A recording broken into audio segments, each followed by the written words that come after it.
성도 여러분 안녕하세요. 11월 18일 목요일 아침 말씀 시간입니다. 오늘 함께 나누실 하나님 말씀은 사사기 8장 22절에서 35절까지 말씀입니다. 그 가운데 22절에서 27절까지 말씀을 봉독하여 드리겠습니다. 그때에 이스라엘 사람들이 기드온에게 이르되 당신이 우리를 미디안의 손에서 구원하셨으니 당신과 당신의 아들과 당신의 손자가 우리를 다스리소서 하는지라. 기드온이 그들에게 이르되 내가 너희를 다스리지 아니하겠고 나의 아들도 너희를 다스리지 아니할 것이요 여호와께서 너희를 다스리시리라 하니라. 기드온이 또 그들에게 이르되 내가 너희에게 요청할 일이 있으니 너희는 각기 탈취한 귀고리를 내게 줄지니라 하였으니 이는 그들이 이스마엘 사람들이므로 금 귀고리가 있었음이라. 무리가 대답하되 우리가 즐거이 드리리이다 하고 겉옷을 펴고 각기 탈취한 귀고리를 그 가운데에 던지니 기드온이 요청한 금 귀고리의 무게가 금 1700세겔이요 그 외에 또 초승달 장식들과 폐물과 미디안 왕들이 입었던 자색 의복과 또 그 외에 그들의 낙타목에 둘렀던 사슬이 있었더라.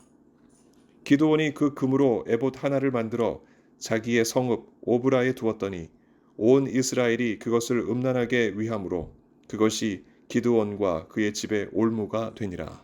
아멘. 선줄로 생각하는 자는 넘어질까 조심하라. 고린도전서 10장 12절의 이 말씀을 성도들은 누구나 그 마음에 품고 삽니다. 이 말씀은 옛적 이스라엘 백성들이 시시때때로 하나님 앞에서 범했던 변덕스러운 변심과 불신의 죄악을 경계하고 예수 그리스도를 향한 굳건한 믿음을 붙잡고 살도록 바울을 통해 주시는 하나님의 말씀입니다. 선줄로 생각하는 자는 넘어질까 조심하라. 이 말씀을 다시금 우리의 마음에 새겨야 할 이유를 기드온의 말년에 일어났던 사건들이 오늘 우리에게 넌지시 말해줍니다. 이스라엘의 사사 곧 판사로서 기드온은 가나안 미디안 족속으로부터 이스라엘을 지키고 보호했습니다. 그가 능력이 넘쳐서가 아니라 하나님께서 그를 세우셨기에 이 모든 일이 가능했습니다. 이 사실을 기드온 자신이 누구보다 잘 알았기에 기드온은 사사로서 자신에게 주어진 능력의 한계와 정도를 알고 있었습니다. 자신은 이스라엘의 진정한 왕이신 하나님의 법을 집행하는 집행관이지 그 이상은 아니라는 것, 바로 그것입니다. 이런 기드온의 믿음은 자신과 자식들과 손주들까지 대대로 왕으로 세워 왕조를 이루기를 요청하는 이스라엘 사람들을 대하는 태도에서 여실히 드러납니다. 22절의 기록입니다. 당신이 우리를 미디안 손에서 구원하셨으니 당신과 당신의 아들과 당신의 손자가 우리를 다스리소서. 이 정도의 신임을 백성들에게 얻는 자라면 누구라도 왕이 되고픈 꿈을 꿀 것입니다. 그러나 그때에도 기드온은 자신의 신념을 확고하게 했습니다. 23절의 기록입니다. 내가 너희를 다스리지 아니하겠고 나의 아들도 너희를 다스리지 아니할 것이요 여호와께서 너희를 다스리시리라. 참으로 선명하고 분명한 기드온의 믿음이 아닐 수 없습니다. 자신은 그저 하나님의 법을 집행하는 사사일 뿐 이스라엘을 다스리시는 분은 하나님이시라는 분명한 믿음의 선언입니다. 이 고백적인 선언을 들은 이스라엘 백성들, 그들의 마음속에는 기드온이 진정 눈에 보이지는 않으나 살아계신 하나님의 종이라는 분명한 확신이 들었을 것입니다. 뿐만 아니라 하나님을 모시듯 기드온을 따르리라는 결단이 그들 마음속에 자리했을 것입니다. 그런 확신과 결단으로 초롱초롱 빛나는 이스라엘 백성들의 눈빛을 기드온도 분명코 보았을 것입니다. 그때의 기드온의 심정은 어떠했을까요? 자신을 하나님의 법을 집행하는 사사로 세워주신 하나님께 감사하며 하나님께 영광을 돌렸을까요? 사람들로부터 높임과 존경을 받을수록 더욱더 겸손하게 하나님 앞에 무릎 꿇고 조아리며 하나님의 법을 세우기로 굳은 다짐을 그 마음속에 했을까요? 그랬다면 기드온은 더욱 하나님께 쓰임받고 백성들에게 존경받는 사사 중의 사사로 기억되었을 것입니다. 그러나 아쉽게도 기드온은 그렇지 못했습니다. 그 자리에서 기드온은 속히 내려왔어야만 했습니다. 그러나 그는 그렇지 아니했고 그 마음속에서 솟구쳐 오르는 한마디, 하지 말았어야 할 그 한마디를 더했습니다. 24절의 기록입니다. 기드온이 또 그들에게 이르되 내가 너희에게 요청할 일이 있으니 너희는 각기 탈취한 귀걸이를 내게 줄지니라 하였으니. 이스라엘 사람들과 섞여 살던 이스마엘 사람들을 향하여 금을 요구하는 사사 기드온의 심정은 무슨 연유에서 비롯되었을까요? 그 말이 떨어지자 무섭게 즐거이 금을 자신에게 바치는 백성들의 모습을 보면서 기드온은 무슨 생각을 하고 있었을까요? 성경은 기드온이 그 금으로 에봇을 만들어 자기의 성읍 오브라에 두었다고 기록하고 있습니다. 그러자 온 이스라엘 백성들이 그것을 음란하게 위함으로 그것이 기드온과 그의 집에 올무가 되었다고 덧붙이고 있습니다. 기드온은 자신이 만들어 집안에 둔 그 에봇이 하나님의 임재를 상징한다 생각했을 것입니다. 비록 자신이 이스라엘의 왕은 아니어도 대를 이어 집안의 후손들이 사사로 세움받았던 자신의 후광을 입어 그 누구도 범접할 수 없는 영광스러운 가문으로 만들고자 했을 것입니다. 그러면 그게 올바른 생각이었을까요? 아닙니다. 탈취한 금으로 만든 에봇은 자신의 영광을 위해 하나님을 제어하고자 하는 욕심이 만들어낸 우상일 뿐입니다. 이런 하나님을 어떠한 형상으로든 만들어내는 일을 금하는 모세의 십계명을 어긴 범죄입니다.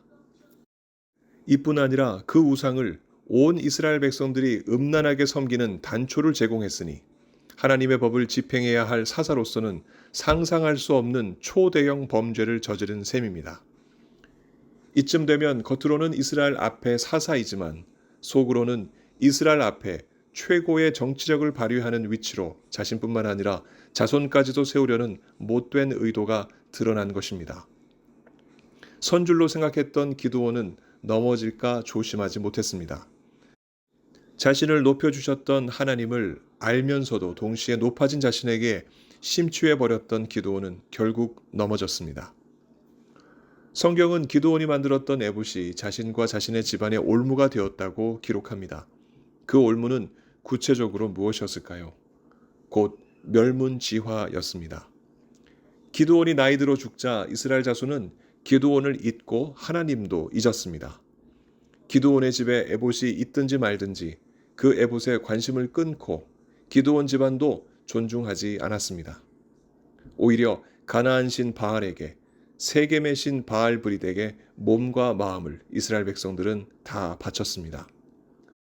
또 기드온에게는 많은 아내들로부터 얻은 70명의 아들들이 있었는데 그중 가나안 출신 첩으로부터 얻은 아들 아비멜렉이 스스로 왕으로 등극하며 그 집안을 피로 물들였습니다. 집안이 송두리째 화를 입어 어제의 영광도 내일의 영화도 사라졌습니다.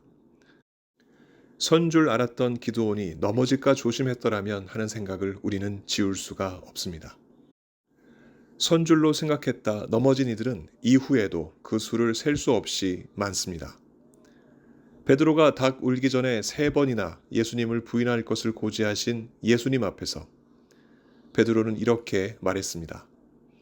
내가 주와 함께 죽을지언정 주를 부인하지 않겠나이다. 다른 제자들도 그와 같이 말했습니다. 마태복음 26장의 기록입니다. 베드로도 다른 제자들도 자신이 가진 예수님을 향한 그 믿음이 정점에 있다 생각했을 것입니다. 그러나 예수님의 말씀대로 그들의 믿음은 사정없이 땅으로 곤두박질 쳤고 베드로는 이 일로 심히 통곡했습니다. 바울도 이 한 법을 깨달았습니다. 곧 마음으로는 하나님의 법을, 육신으로는 죄의 법을 섬기는 연약한 모습에서 괴로워하는 자기 자신의 모습을 말입니다. 예수 그리스도를 통하여 구원을 얻어 영원한 생명을 확신하면서도 오늘 욕심과 죄악에 이끌려 그 생명이 끊어지는 듯한 고통과 염려 속에 살아가는 연약한 사람들이 바로 우리들입니다. 이렇게 연약한 제자들을 향해 또 우리를 향해 예수께서 이렇게 말씀하십니다. 시험에 들지 않게 깨어 기도하라. 마음에는 원이로되 육신이 약하도다. 마태복음 26장 41절의 기록입니다. 그렇습니다. 하나님의 은혜로 선줄로 생각할 때, 그때가 넘어지지 않도록 조심해야 할 때입니다. 그리고 그렇게 조심하는 방법은 바로 예수님이 가르쳐 주신 바 그대로 기도하는 일입니다. 우리 속에서 끊임없이 성부 하나님께 중보하시는 성령이 계시는 한, 우리는 그 하나님의 은혜로 하나님께 기도할 수 있습니다. 우리를 시험하는 마귀의 속삭임이 크고 교묘할수록 우리를 구원하신 예수 그리스도의 보혈이 더 크고 진하게 우리 속에 역사하니, 그 하나님의 은혜로 우리는 하나님께 기도할 수 있습니다. 우리가 선줄로 생각될 때 이것이 하나님의 은혜인 것을 깨닫고 더욱더 하나님께 감사합시다. 그리고 넘어지지 않도록 깨어서 하나님께 기도합시다. 우리는 사사 기드온이 넘어졌던 그 길을 뒤따라갈 필요는 없습니다. 다만 그의 실수를 교훈 삼아 오로지 예수께서 주신 그 말씀을 따라 살아갑시다.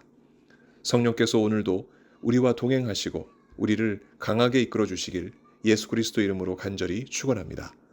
함께 기도하시겠습니다. 하나님 아버지, 그 크신 사랑과 은혜로 오늘도 저희를 다스리시고 저희들을 하나님께서 원하시는 선한 길로 인도해 주시니 참으로 감사드립니다. 그럼에도 불구하고 저희들은 여전히 죄악 속에 빠져서 하나님을 잊고 부인하며 하나님께서 원치 아니하는 그 길로 갈 때가 많이 있음을 주님 앞에 고백합니다. 기드온이 살았던 그 삶이 바로 다른 사람의 삶이 아니라 우리들의 삶이었음을 주님 앞에 고백합니다. 이 시간 주 예수 그리스도의 보혈로 저희들을 깨끗하게 씻어주시고 성령 하나님께서 주시는 놀라운 회복의 은혜로 저희들을 새롭게 하셔서 다시금 하나님의 말씀을 붙잡고 주께서 원하시는 그 길로 달려갈 수 있는 힘과 능력을 더하여 주시옵소서. 아버지 하나님, 저희의 삶이 항상 하나님의 은혜 중에 있음을 깨닫고 선줄로 생각할 때 더욱더 하나님께 감사하며 하나님의 뜻을 바라보고 그리고 넘어질까 조심하며 항상 주님 앞에 기도하는 복된 삶 살 수 있도록 하나님 은혜 위에 은혜를 더하여 주시옵소서. 몸이 아프신 성도님들, 오늘 이 시간에도 함께해 주옵시고 주께서 치료해 주시고 어수속히 회복시켜 주시옵소서. 삶의 많은 문제를 놓고 하나님 앞에 길을 찾는 하나님 백성들, 하나님께서 원하시는 그 길 선하게 인도해 주옵시고 하나님께서 영광 받아 주옵소서. 오늘도 택하신 귀한 백성들과 함께 하시고 은혜 주실 것을 믿사옵고 우리 구주 예수 그리스도 이름으로 감사하며 기도하옵나이다. 아멘. 성도 여러분, 오늘 하루도 주님과 동행하시는 귀한 하루 보내시기 바랍니다. 감사합니다.